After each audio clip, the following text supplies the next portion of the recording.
दोस्तों बात की जाए तो इंडिया का जो फ़ोन मार्केट है ना, वो आज भी सबसे ज़्यादा गर्म है। आज भी कई सारी कंपनीज़ की नज़र इंडिया के फ़ोन मार्केट पे पड़ी हुई है और इसी वजह से कुछ पुरानी कंपनीज़ वापस से अपना कमबैक करने की कोशिश कर रही हैं नए-नए अवतार में। सबसे पहले बात करता हूँ ऑनर के बारे में। ऑनर जैसी कंपनी के बारे में हाल ही में ऐसी खबरें आ रही थी, अफ़वाह उड़ रही थी कि यार ये कंपनी चुपचाप मार्केट को से निकल जाएगी और अब ऑनर का भी कोई फ़ोन नहीं आ रहा। आखिरी फ़ोन जो आया था वो सितंबर के महीने में आया था। यानी कि अब जो ऑनर कंपनी वो इंडिया में कोई फ़ोन लॉन्च नहीं करेगी।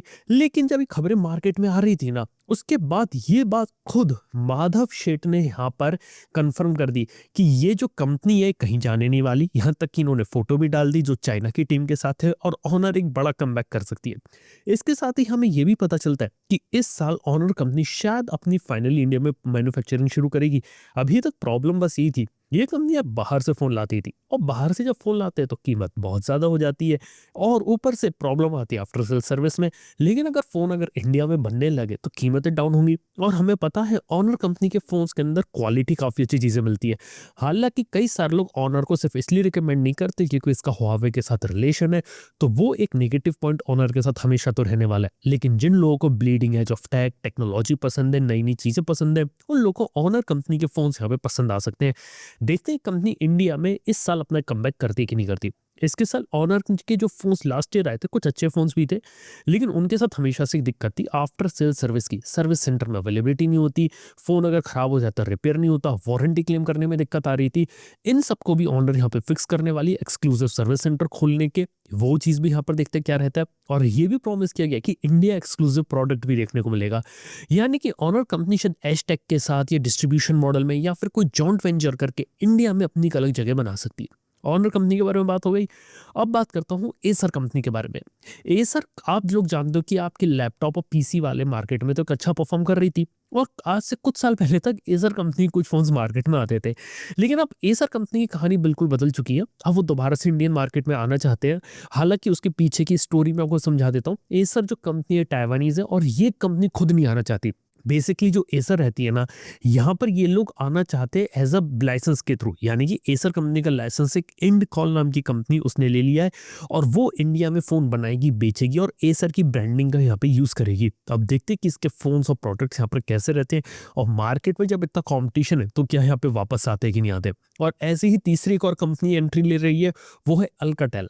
अल्काटेल एक ऐसी कंपनी जो इंडियन फ़ोन मार्केट के अंदर अपनी एक अलग जगह यहाँ पर बना सकती है। अल्काटेल के बारे में बात है कि ये कंपनी तो पहले फ्रेंच बेस्ड है, लेकिन इस कंपनी का जो ब्रांड नेम लाइसेंस है टीसीएल के पास है और ये कंपनी अब इंडिया में अपनी मैन्युफैक्चरिंग वगैरह शुरू करके लोग आना चाहते हैं। ये लोग पार्टनरशिप वगैरह कर रहे हैं और कहा गया कि प्रीमियम सेगमेंट के अंदर फ़ोन उतारेंगे। अब देखने वाली बात है क्या ये लोग इंडिया के मार्केट को क्रैक कर पाते हैं कि नहीं।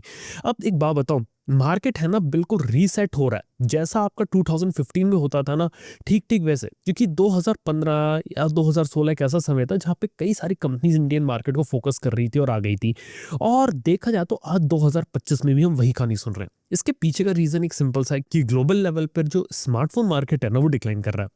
यहाँ पे जो यूएस मार्केट है उसकी पहले कई सारी कंपनीज़ कोशिश करती थी उसे क्रैक करने का, लेकिन वो पूरा सैचुरेशन लेवल पे पहुँच चुका है।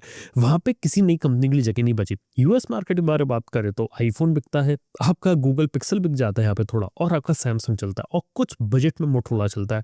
इसके अलावा किसी और ब्रांड की जगह है नहीं। लेकिन इंडिया के अंदर क्या है कि आज भी मोबाइल फ़ोन्स तेज़ी से ग्रो कर रहे हैं। हालाँकि मैं ये बोलना चाहूँगा इनोवेशन अभी नहीं आ रहा, लेकिन मार्केट के अंदर सही प्राइस पे, सही दाम पे अगर सही प्रोडक्ट है, वो मार्केट में चल सकता है। इस वजह से इंडिया का फ़ोन मार्केट अभी भी काफ़ी गर्म है और जो आसानी से ख़त्म नहीं हो सकता। ये भी मुझे पता चलता है कि इंडिया के फ़ोन मार्केट के अंदर कई सारी कंपनीज़ प्रमोशनल स्कीम्स लाएँगी और जैसा कि मैंने आपको पास्ट में भी बताया कि यहाँ पे इंडिया के अंदर जो फ़ोन्स की जो कीमत है, उनके अंदर भी एक लगाम लगेगी और कुछ अट्रैक्टिव ऑफ़र्स के साथ, कुछ अट्रैक्टिव प्राइसिंग के साथ चीज़ें देखने को मिलेंगी। हालाँकि जो पहले जैसी प्राइसिंग थी, वो तो नहीं आने वाली, लेकिन फिर भी मार्केट के अंदर कुछ इंटरेस्टिंग चेंजेस आपको देखने को मिलेंगे। अब बात इधर आती है कि इस वजह से हर एक कंपनी इंडिया के फ़ोन मार्केट में आना चाहती है। लेकिन बात है कि जब इतनी बड़ी-बड़ी कंपनीज़ यहाँ पे आपकी ओप्पो बैठा है, शाओमी बैठा है, वीवो बैठा है, आपका पूरा का पूरा मोटरोला बैठा है, एप्पल जैसी कंपनी भी इंडिया में नजर बनाकर बैठी है। तो यहाँ पे जो नई नई कंपनीज है वो कैसे अपनी जगह बनाती है। इसके साथ ही बात करें तो एक और काफी इंटरेस्टिंग न्यूज है, वो है मोटरोला के लिए। अब मोटरोला देखा जाए तो इंडिया के अंदर अपना नया लैपटॉप लेकर आने वाली है। हालांकि मोटरोला ने अभी अपना फोन निकाला है जो स्टाइलस के साथ आ रहा है बजट के अंदर, लेकिन अब ये कुछ नई नई चीजें ट्राई आउट करने की कोशिश कर रहे हैं और लैपटॉप मार्केट के अंदर कूद रहे हैं। लेकिन एक आपको बात बता सकता हूँ, मोटरोला की पेरेंट कंपनी आप लोगों को पता है कौन है? वो है लेनोवो। और लेनोवो एक चाइनीज कंपनी है। बेसिकली मोटरोला मोबिलिटी एक यूएसए की कंपनी थी जिसे गूगल ने खरीदा था, और फिर गूगल से इस कंपनी का जो लाइसेंस होता है सब कुछ लेनोवो ने अपने पास ले लिया। और लेनोवो अपने जो मोबाइल फोन उतार रही थी वो मोटरोला ब्रांडिंग का ही यूज करके उतार रही थी, जिस वजह से इंडिया के अंदर पिछले कुछ समय में उन्होंने काफी अच्छी ग्रोथ दिखाई है। लेकिन आपको एक बात बता सकता हूँ, मोटरोला जैसी कंपनी यहाँ पे नहीं रुकने वाली। मोटरोला जैसी कंपनी लैपटॉप मार्केट में भी आएगी, और हो सकता है लेनोवो के लैपटॉप स्ट्रेटेजी को यूज करे और लेनोवो के पोर्टफोलियो के यूज करे। यानी कि मोटरोला अब धीरे धीरे बड़ा ब्रांड बन रहा है, तो उन्होंने सोचा कि एक और सब ब्रांड निकाल सकते हैं जहाँ लेनोवो अपने प्रोडक्ट्स निकाल सकती है। यानी कहने का मतलब यह कि लैपटॉप तो लेनोवो का रहेगा, लेकिन उसके ऊपर ब्रांडिंग मोटरोला की होगी। इस वजह से लोग कोशिश कर रहे हैं। अब देखने वाली बात है, जहां एसर लैपटॉप बना के मोबाइल फोन वाले स्पेस में आ रही है, और मोटरोला जो मोबाइल फोन बनाती थी वो लैपटॉप स्पेस में आ रही है, तो इनकी कहानी यहाँ पर क्या रहती है, कैसे काम करता है। इसके साथ एक बहुत ही इंटरेस्टिंग न्यूज है आईफोन के बारे में। देखो, एप्पल की कहानी ये है कि एप्पल आज के समय में बहुत ज्यादा आईफोन बनाता है और बेचता है। इंडिया में मार्केट में चलता है, लेकिन इंडिया में जब से आईफोन बन रहा है तो उसे बहुत बड़ा बेनिफिट मिला है। इंडिया से जो मोबाइल फोन का एक्सपोर्ट होता है बहुत तेजी से इंक्रीज हुआ। यानी कि अगर आपको बताऊंगा तो पिछले साल तकरीबन 2 लाख करोड़ रुपए के फोन यहाँ पर इंडिया से एक्सपोर्ट हुए, और उसमें से 1.5 लाख करोड़ रुपए के जो फोन थे ना, वो सिर्फ और सिर्फ आपके एप्पल के आईफोन्स थे। तो आप समझ सकते हैं कितना बड़ा मार्केट है। और अब जब यूएस और चाइना के बीच में जो टैरिफ वॉर चल रही है, अगर आप ग्लोबल जियोपॉलिटिक न्यूज अगर फॉलो कर रहे होगे तो पता रहेगा कि एक दिन यहाँ पे डोनाल्ड ट्रम्प कुछ बोलते हैं, फिर अगले दिन चाइना से कुछ आता, दोनों टैरिफ टैरिफ खेल रहे हैं।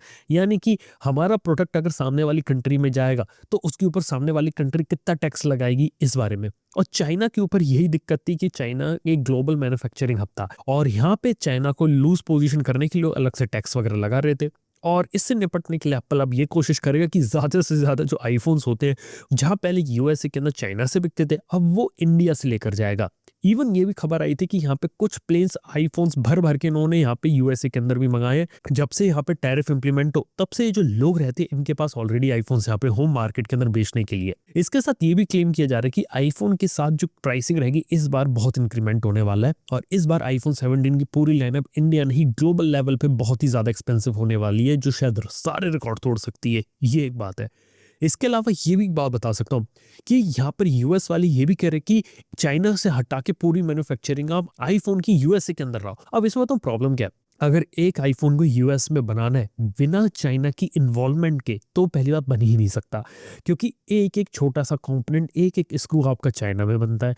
अब एक एक कंपोनेंट, एक एक स्क्रू, एक एक डिस्प्ले, यहाँ तक कि चिप्स भी अगर आपको चाइना से और ताइवान से निकाल के अगर यूएस में लगानी है ना, तो उसमें खर्चा बहुत होगा एप्पल का। और फोर्ब्स की एक रिपोर्ट के हिसाब से ये भी पता चलता है कि एक आईफोन को बनाने की कीमत $30,000 से $1,00,000 तक पड़ सकती है। हालांकि ये जो आर्टिकल थे, न्यूज है तकरीबन 7 साल पुरानी है, और एप्पल शायद ही अपने आईफोन को पूरी तरीके से यूएस में बनाए, वो शायद इंडिया में या वियतनाम जैसी कंट्री के अंदर यहाँ पे फोकस करेंगे। काफी इंटरेस्टिंग चीज चल रही है। और देखने वाली बात है जो चाइनीज कंपनीज है यहाँ पे किस तरीके से काम करती है, और जो टैरिफ वॉर होती है यहाँ पे किस तरीके से आगे चलती है। काफी इंटरेस्टिंग चीजें चल रही हैं। सोचा आप लोगों के साथ इस हफ्ते कुछ इंटरेस्टिंग जो न्यूज आ रही तो आपके साथ शेयर करूं। थैंक यू बने रहने के लिए। मैं आपसे मिलता हूं अपने अगले पॉडकास्ट के अंदर। Good bye.